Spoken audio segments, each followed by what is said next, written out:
Good morning, folks. It's lovely to see so many of you here today. I'm absolutely loving the new venue as well. As someone who does lots of these conferences, it's nice to be able to see the outside world through the lovely big windows. Today, I've got an exciting session for you. So we're going to be talking about the benefits trends. So it's around the Benefits Trend 2025 research, which Barnett Waddingham sponsored, which has been conducted by REBA. There's some really interesting stuff in there. There is an electronic version available from tomorrow. There are some limited paper copies on our stand. So if you want a paper copy, we've only got 50. They are available on stand 52. But you can download it if you want to be a little bit more environmentally friendly from tomorrow. The research was commissioned by Barnett Waddingham. A little bit about Barnett Waddingham. We've got 1,800 people. We're probably bigger than you think we are. We've won WSB awards and things recently, but we're not here to talk about us, so I'm going to move on very quickly from that. So what was the research looking at? Well, it was looking at the changing needs of the workforce.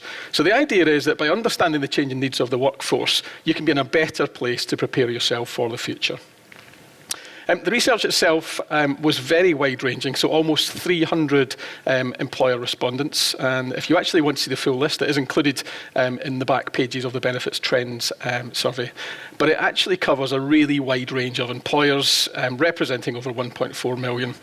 Basically, all that means that is the data that's in this report is actually really good quality. And it's of statistical significance because it's a really good panel that we've looked at. So, what are the three big key findings? There was loads, and it was actually quite hard to narrow it down to the top three. But let's do it. The first one is digital transformation. You could probably have guessed that. Digital transformation for some can be a little bit scary. We're talking about robotics and automatic enrollment and AI. There's lots of stuff happening there. But don't be frightened. If you embrace technology, it really can make a difference. And a lot of the things that we'll be doing in the short term are actually simpler things rather than the future-looking things like AI. Demographic shifts is a really big one, and it's something that we'll be focusing on a little bit later. For a number of years, the industry's been looking at supporting younger workers. As we came out of COVID, there was massive issues with mental health of the younger workforce. But what about the older workforce? There's a key trend in the growing older workforce. And then finally, risks. The risks have always been there, the people risks, well-being risks, supporting people through various life stages, menopause, childcare, elder care as well.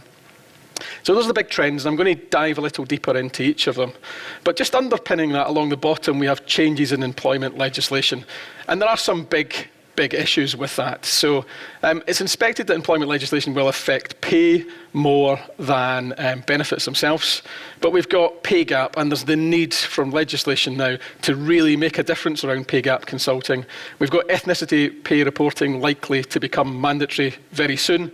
And we obviously, from the budget, we've got national minimum wage increases and also threshold changes. So employment legislation is going to have a big impact on the workforce, and that will underpin all the changes we're doing in benefits. So, digital transformation.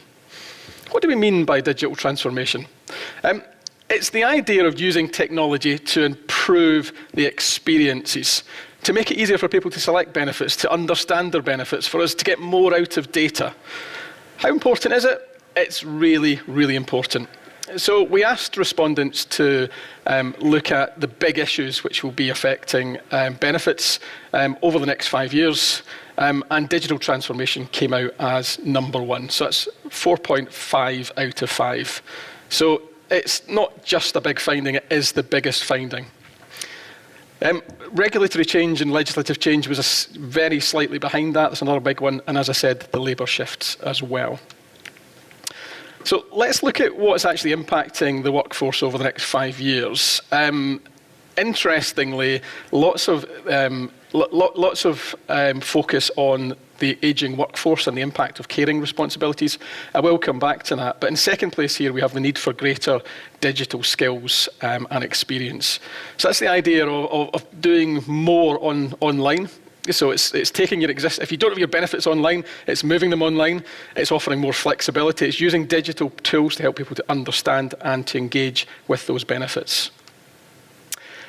If we look at benefit strategy, what impact is digital transformation expected to have? Well, as you would expect, for benefit strategy, legislative change is right at the top. We're speaking to lots of organisations about the impact of national minimum wage, not just the impact it has on the lower paid workforce, but what it has further up. Do you give everyone a pay rise? How do you deal with the threshold for the lower workforces? Demographic shifts was number 2. So that's looking at your benefit strategy to try and understand what can you do to support the changing demographics of your workforce. Now, focusing just in the next couple of years, we asked respondents to tell us what was the most important things that would be happening. So the idea of data tools and digital tools was number 1, where 40% said it was very important, 81% overall said it was important. So it's really interesting because we're looking at data tools and also digital as well. So it's not just flexible benefits platforms, pay platforms, it's using data to improve the experience as well. And data will play a big role, because if we can understand data and use data better, we can actually improve personalisation and improve flexibility.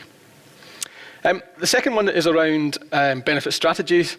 And again, that was something, unsurprisingly, that was important, but 90% overall, so 36 said very important, 90% said it was important. And finally, it's around flexibility, the idea of increasing flexibility as the workforce changes. And again, 85% overall said that was important. So we're looking at more digital, more focus on benefit strategies, and more flexibility. Some of the sort of key findings which we looked at in terms of the next 2 years were actually really, really quite profound. And these are expected to be massive changes.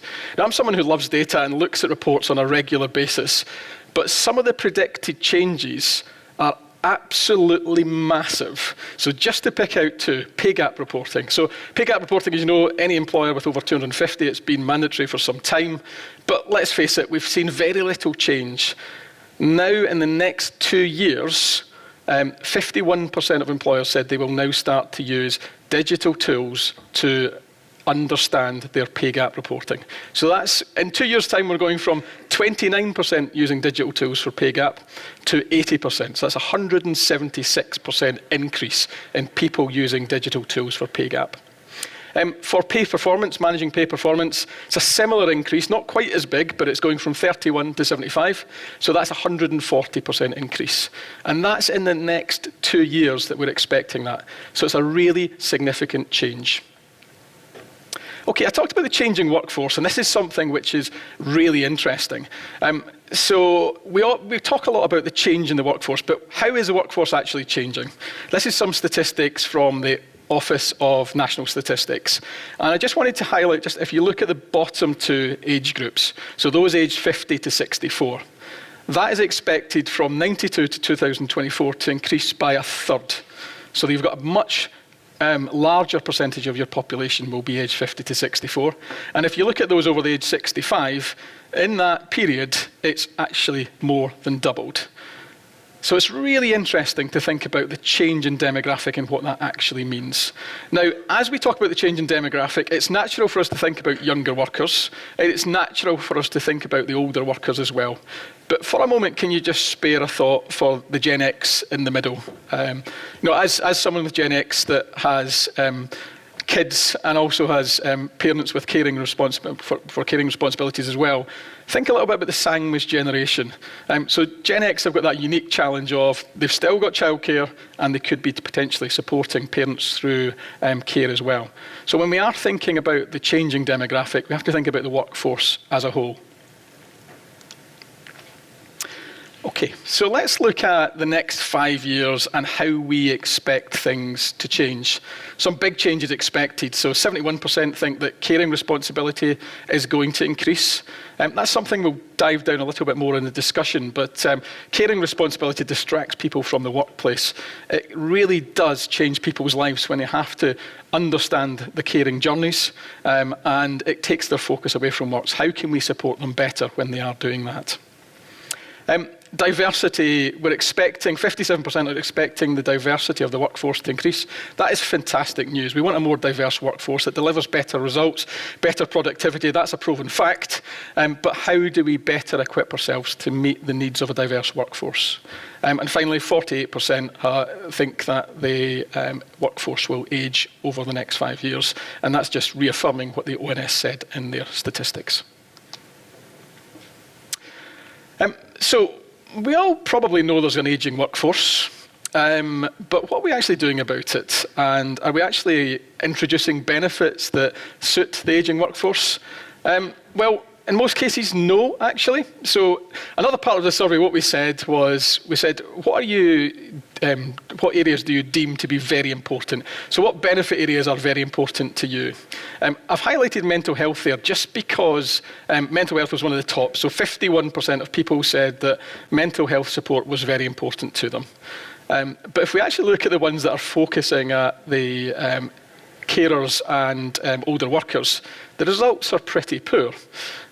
So although we know that the workforce is ageing and we need more people are having caring responsibilities, only 20% of respondents said that they're actually considering introducing a benefit to support that.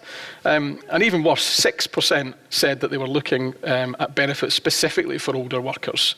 And just recapping is that's expected to be around 11% of your workforce is over the age of 65. So essentially I'm saying it's quite important to think about the diverse nature of your workforce. Barnett Waddingham have actually carried out a separate piece of research. There's a QR code up at the top corner, but there is also a link in the benefits trends to our own balancing act. So if you have a little scan of that, that would be grand.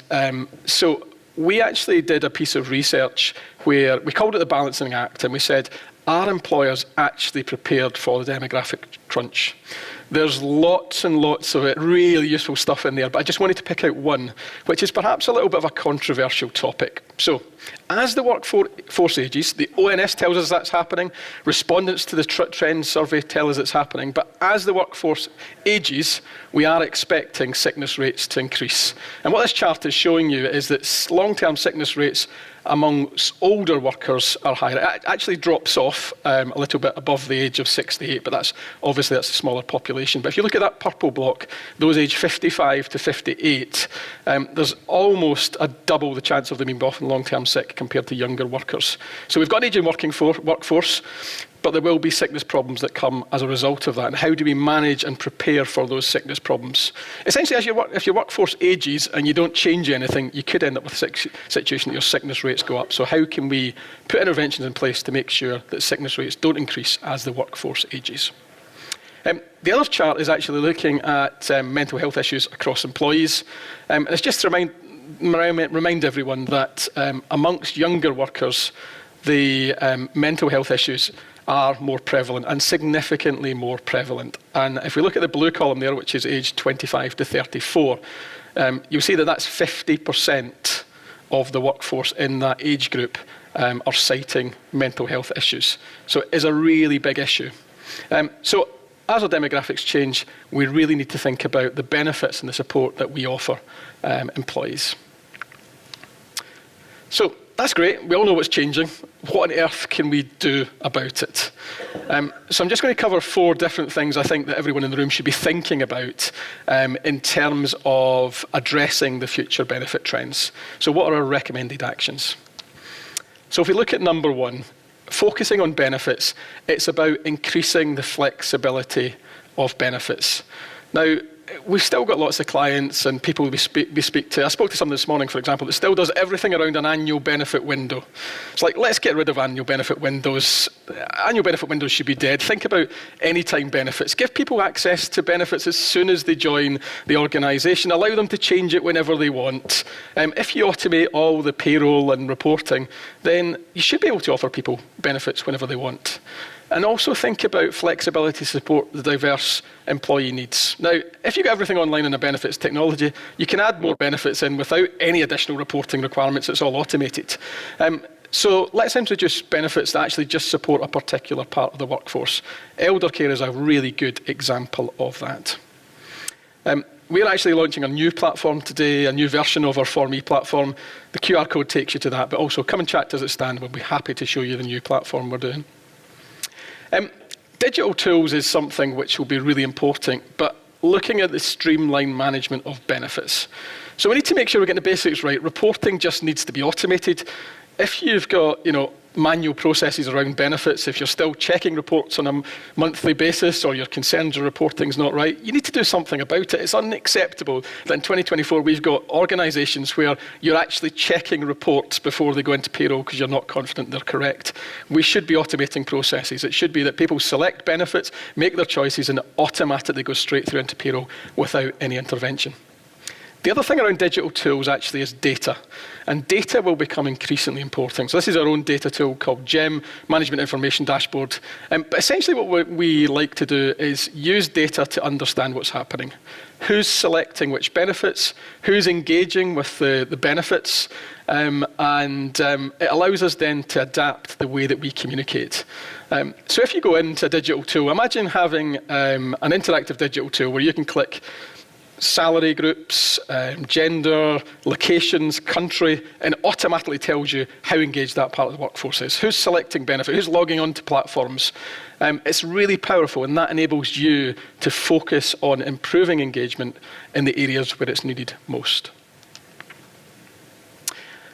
Number 3 out of 4 is adapting pay and working flexibility to attract talent.